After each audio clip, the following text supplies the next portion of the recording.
弟兄姊妹平安，今天是2022年的3月29号。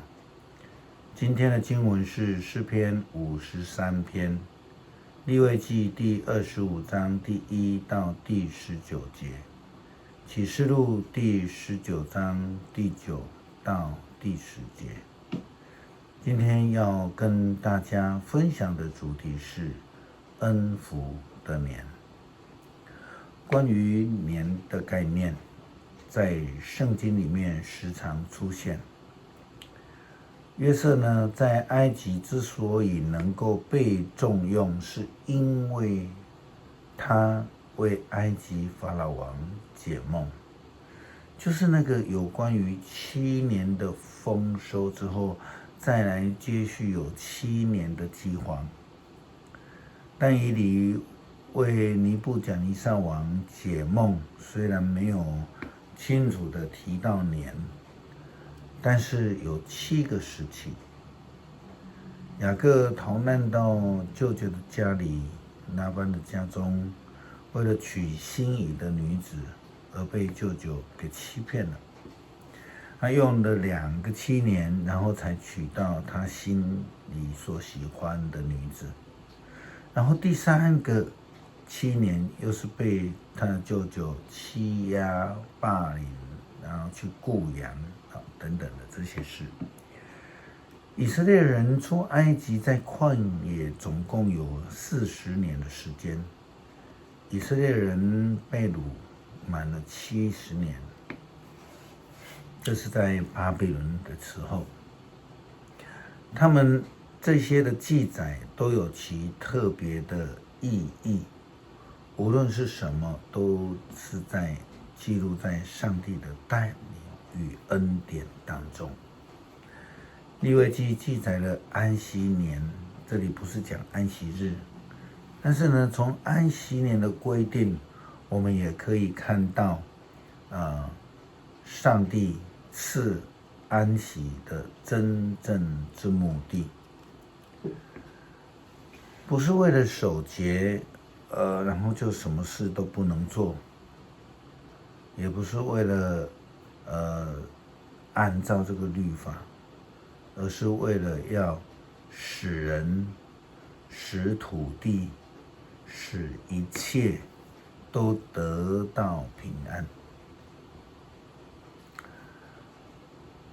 因此，安息年是一个蒙恩福的年，是一个记号，是一个让人学习尊重人，更尊重的是尊重大地的一个诫命与提醒。今天的经文旧约告诉我们，你们进入上主所赐给你们的土地后，每第7年要休耕，表示对上主的尊崇。在6年中，你们可以耕田、修整葡萄园、收藏土产，但是在第7年要让土地完全休息。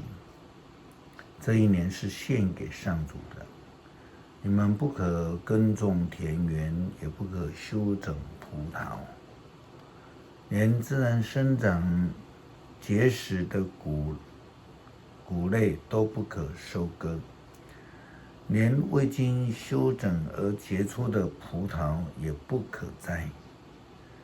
这一年土地要完全的休耕。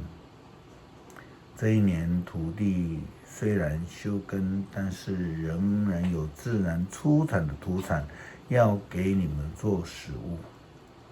你们做奴仆、做婢女、做雇工，住在你们中间的外佣，或是牲畜，或是田野里的野兽，都有感受到了。土地自然出产的，你们都可以吃。有一段时间，台湾的农业政策就是为了拼一个丰收的农业国，所以政府的这个农业政策呢，其实是偏了的。鼓励稻米1年2收，在南部甚至拼到1年3收。土地从来没有机会休耕休息，这样的作为使得我们的农地配合多产而变成的贫瘠，然后一方面又为了养分而需要大量的施肥、喷洒农药，不但呢让土地变酸了，连四周环境之后渐渐的将休耕政策改变的，就是我们有一位农经博士李登辉先生，他担任了总统。我们没有停止安息，就让这个土地就渐渐的变酸，也破坏了生态。那李登辉总统之后，我们的农业政策开始改变，开始鼓励休耕，冬天补助农民种绿肥，也发展出另类的农业、观光以及转型的契机。在摩西的律法当中，不但有第7年的安息，更有7749之后的第50年。上帝要让以色列人将这1年分别出来，称为自由年，也称为喜年。根据摩西法律的规定，这个年是一个恩典之年，因为这样你们就把第50年分别出来，向全体居民宣布1年为自由年，为喜年。在这1年，所有卖了的产业要归还给原主或是原主的后代。从前被贩卖的奴隶要得到释放，回到自己的家。第50年是你们的喜年，不可以耕作，不可以收拾自然生长的谷物，不可摘取未经修整的葡萄园所产的葡萄。这1年是喜年，是你们的圣年，你们只可吃土地自然生产的土产。很可惜的是，在现代农业商业化之下，这样的安息，似乎已经成为奢侈的盼望了。上帝所赐的恩典之年，对某些地区、国家都是奢望的。特别是对农业科技发达的国家，他们有那种集中管理的畜牧业、养牛业等等的事业，环境的污染，集中圈养的这个鸡鸭常常因为禽流感而受到影响威胁。蔬菜生产的大国的水资源消耗以及功能肥料的泛滥，都造成了土地还有邻近野生动物的丧失栖息等等这些事情发生，并且也造成了许多先进国家的食物浪费，因为呢他们取得容易。这些负面的影响其实真的值得我们在经文当中细细的来反省。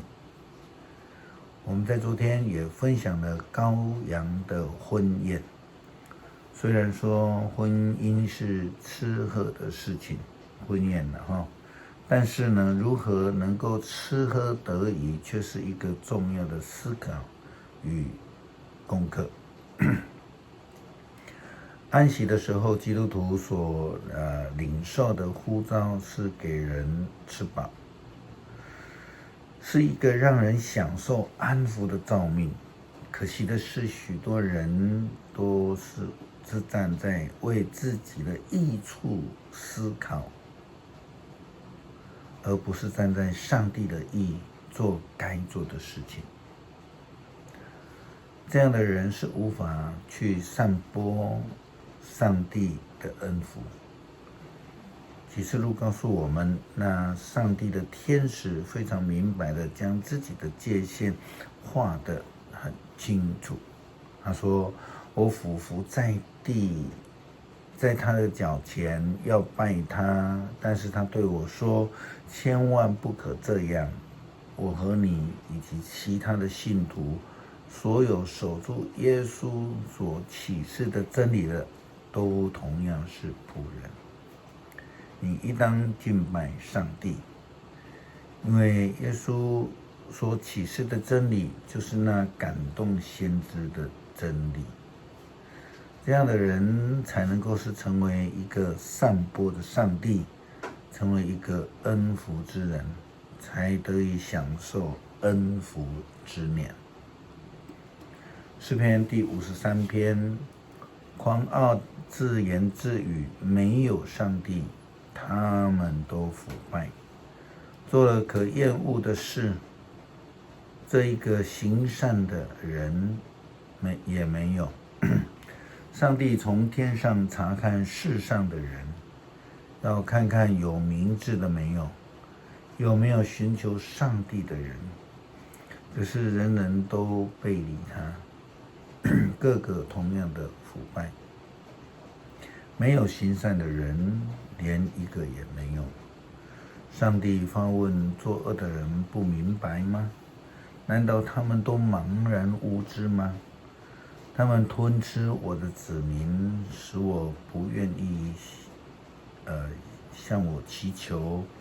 然而他们要惊惶恐惧，经历从来没有过的恐惧，因为上帝要杀灭他们的子民的仇敌，也弃绝了他们，使他们失望蒙羞。愿以色列的拯救从西安来，那时上帝要让他的子民重整家园，雅各的子孙要雀跃，以色列的民族要欢欣。